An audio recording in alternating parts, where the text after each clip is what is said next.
మాట నిన్ననే నేను పల్లెత్తు మాట మాట్లాడినా దినములు కొంచెము తారుమారుగునప్పుడు ఇంటి గృహ చిత్రములు తరువాటిగానే ఉన్నవే కాడింపు పడిన గోడలు పన్నెట్లు ఉండవు కదా.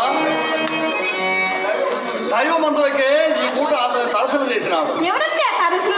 తారసిల్లనేతడు విలోమంగళుడు.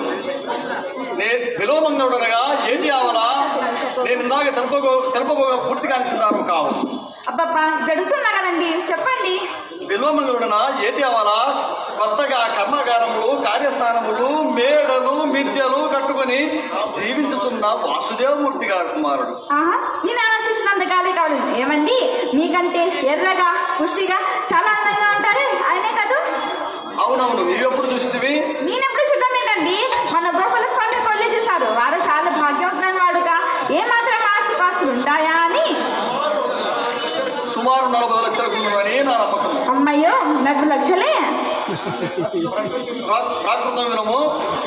ఆ విలువను నేను సహాయం చేయాలి.